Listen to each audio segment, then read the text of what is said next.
Bien, pues como ha dicho Jonathan, por cierto, es mi hijo, el pequeño de los tres que tengo. Los tres sirven al Señor, para la gloria de Dios lo digo.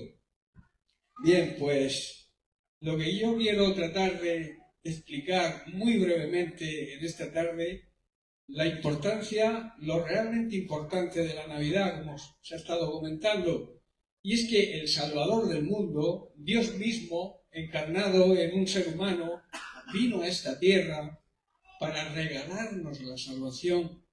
La salvación es un regalo. La salvación es algo que no merecemos, que no hay ninguna obra que nosotros podamos hacer para recibir la salvación. Dios se dignó regalarnos a su Hijo Jesucristo. La Biblia dice que nos dio, en otra traducción dice nos regaló a su Hijo para poder resucitar. Nuestro espíritu estaba muerto. Todo aquel que no cree en Dios, todo aquel que no vive de acuerdo a la voluntad de Dios, el espíritu está muerto.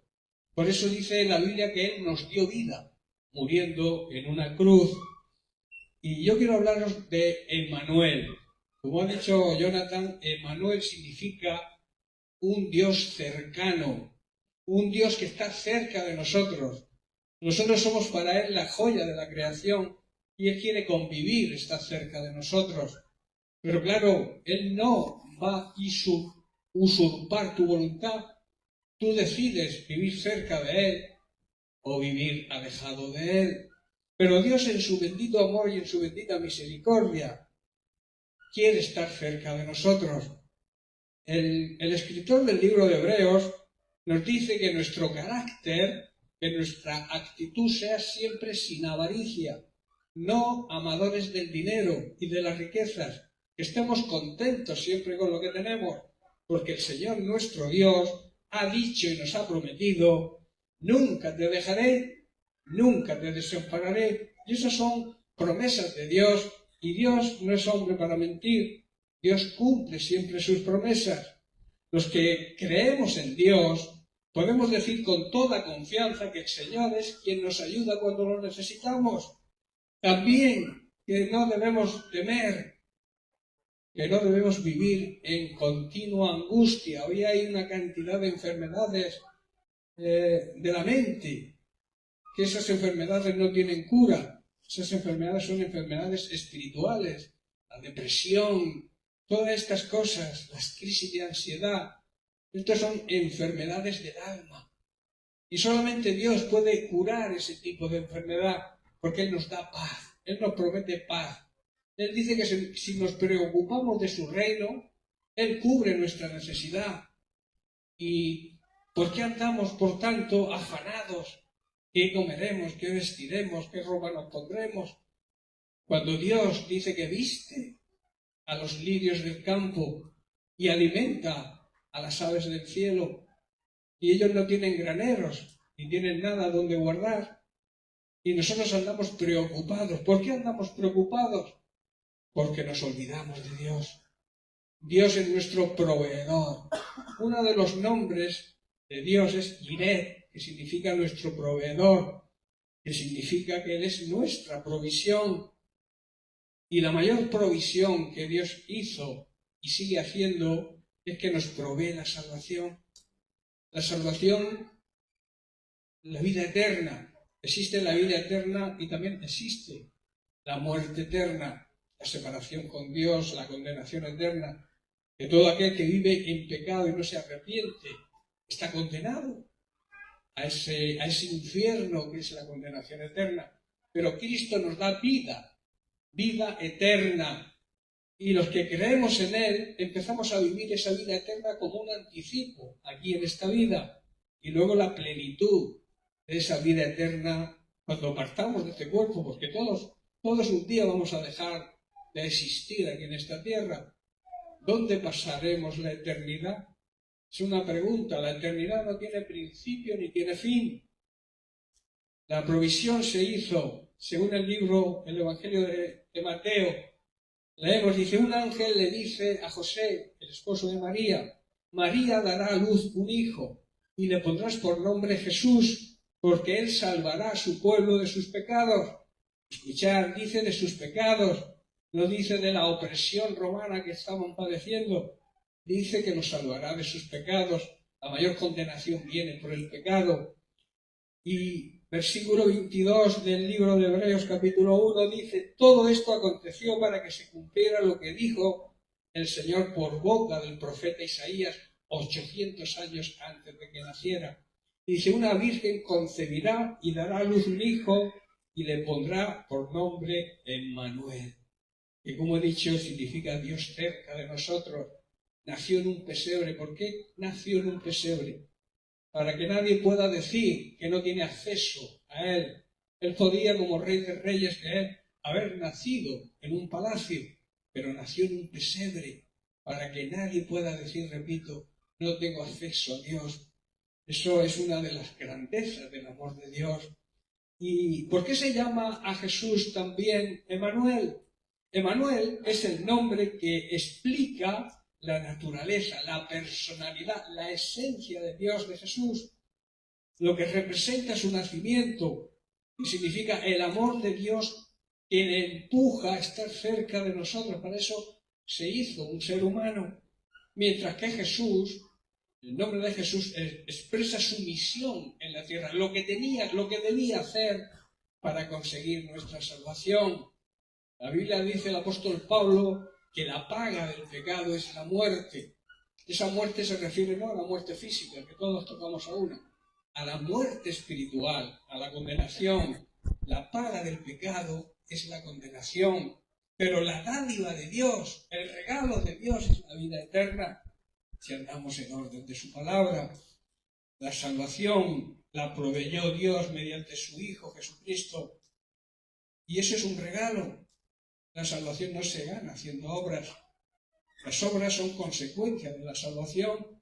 Yo hago buenas obras porque soy salvo, porque el amor de Dios me compromete, me obliga a hacer buenas obras. Pero las buenas obras no nos salvan. Hacemos buenas obras porque somos salvos. Por tanto, es un regalo y los regalos deben aceptarse para poder disfrutarlo.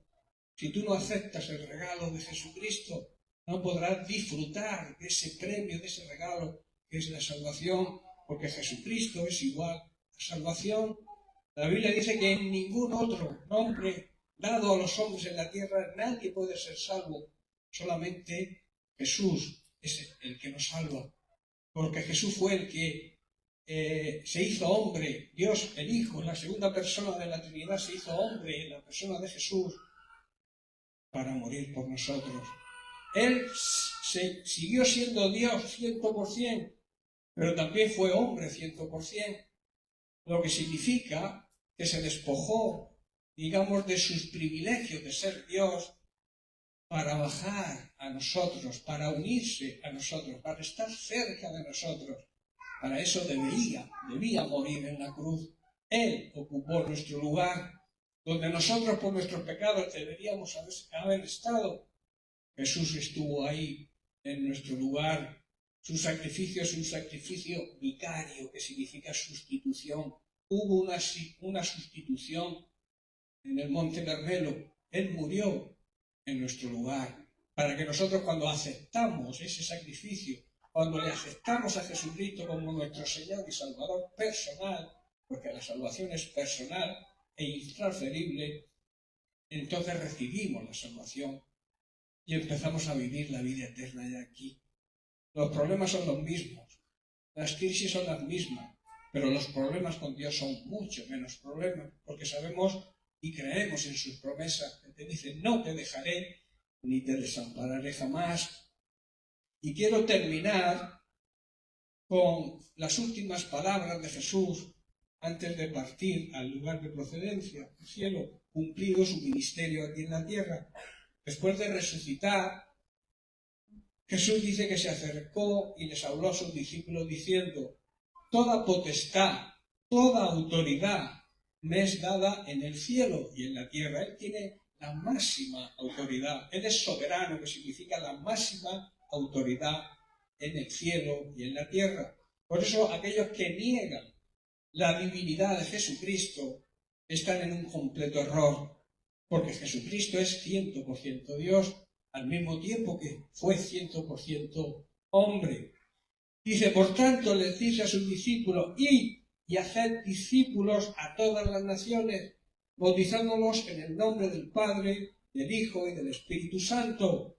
Y la segunda parte de la gran comisión, enseñándoles que guarden, o sea, que obedezcan todas las cosas que yo os he mandado. Y aquí él vuelve a repetir la promesa que Dios dio por boca de Isaías, como he dicho, 800 años antes de su nacimiento. Dice, y aquí yo estoy con vosotros todos los días hasta el fin del mundo. La promesa de Jesucristo, hermanos, amigos, la gran promesa que Él estará con nosotros siempre. Por eso el verdadero, y concluyo, el verdadero sentido de la Navidad, que significa nacimiento, alguien nació, es que un día hace más de 2000 años Dios mismo se encarnó en un ser humano y nació de una virgen. Nació nuestra mayor provisión, nació el más importante de los regalos que se puede recibir, nació el Salvador, la salvación para todos aquellos que le acepten ese regalo. Este Jesús, dijo el apóstol Pedro, que se considera, digamos, el primer papa, este Jesús es la piedra reprobada, o sea, la piedra que rechazaron los edificadores, la cual ha venido a ser cabeza de ángulo, o sea, la piedra principal. Y dice el apóstol Pedro, y en ningún otro hay salvación, no busquen la salvación en otro camino. Jesucristo es el camino, la verdad y la vida, y es el único que te puede salvar. Por eso Pedro dice, no hay otro nombre bajo el cielo dado a los hombres, a los seres humanos, en quien podamos ser salvos. Esta es la verdadera importancia que debemos darle a la Navidad, que la salvación vino a este mundo para librarnos de las consecuencias del pecado. Hermanos, amigos que nos visitéis, que Jesús pueda nacer en nuestro corazón, que nuestro corazón sea ese pesebre donde Él quiere nacer. Bien, pues este es el mensaje que traía, el mensaje navideño, porque nos nació ya hace 2000 años, 2020 y tantos. Este es el mensaje que quería transmitiros hoy, para que, como ha dicho mi hijo Jonathan, podamos disfrutar del verdadero sentido de la Navidad, que no olvidemos al niño, que no olvidemos a Jesús, aunque las fiestas nos gustan a todos y no están mal, pero que nuestro pensamiento, que le demos a la Navidad un sentido más espiritual. La realidad es que todo el mundo celebra la Navidad, creyentes y no creyentes. Por eso nadie puede negar la existencia de Dios, nadie puede negar que Jesucristo que Dios se hizo hombre en la persona de Jesucristo y vino a esta tierra.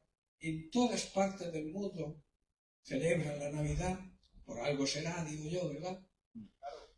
Bien, pues, que Dios los bendiga.